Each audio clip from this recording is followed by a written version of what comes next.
আর ভোটের দিন ফলতার ছবি আপনারা দেখেছেন, সেখানে কিভাবে টেপ লাগিয়ে রাখা হয়েছিল কিছু কিছু বুথে। এবার জানা যাচ্ছে ফলতার সেই রিপোল স্ক্রুটিনিতে বেশ কিছু বুথের ক্যামেরাই বন্ধ করে দেওয়া হয়েছিল। হ্যাঁ, এই তথ্যই আসছে। আর একবার আপনাদেরকে জানিয়ে রাখি, নেটওয়ার্কের কারণে কন্ট্রোল রুমে সেই তথ্য আসেইনি যে ক্যামেরা বন্ধ করে দেওয়া হয়েছিল ফলতার একাধিক বুথে। কথা বলবো আমাদের প্রতিনিধি শ্রাবন্তী আমাদের সঙ্গে রয়েছে সরাসরি। শ্রাবন্তী, নির্বাচন কমিশন সূত্রে আর কি খবর?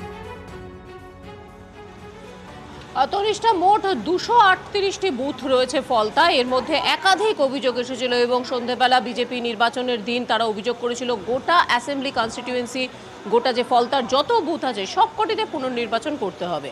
অভিযোগ এতটাই গুরুতর যে পরের দিন জ্ঞানেশ কুমারের ফোন পেয়ে সরাসরি বিশেষ পর্যবেক্ষক সুব্রত গুপ্ত সরেজমিনে ব্যাপারটি খতিয়ে দেখতে চান। গতকাল তিনি সেখানে ছিলেন ডায়মন্ড হারবারে এবং সেখানে চাঞ্চল্যকর তথ্য উঠে এসেছে।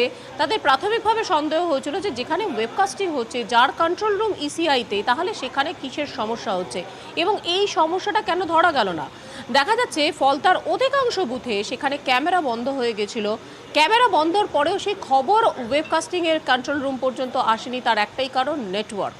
সেখানে নেটওয়ার্ক এতটাই খারাপ ছিল, অথবা সেই নেটওয়ার্কের দোহাই দিয়ে যে ক্যামেরাগুলি বন্ধ করে দেওয়ার ফলেও সেই ইনফরমেশন দেওয়া হয়নি।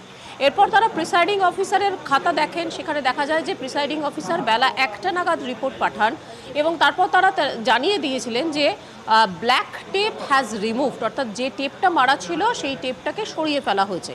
তাহলে এর থেকে স্পষ্ট যে ব্ল্যাক টেপ সেখানে ছিল একটা কোনো না কোনো টেপ। এবং তখন যদি দেখা যায় যে কত শতাংশ ভোট পড়েছে, বেলা 1টা পর্যন্ত দেখা যায় 58% ভোট পড়েছে। তাহলে যে মানুষরা এই 58% ভোটার যারা গেছিলেন, তারা শুধুমাত্র একটি দল ছাড়া আর কোনো অপশন পাননি। আর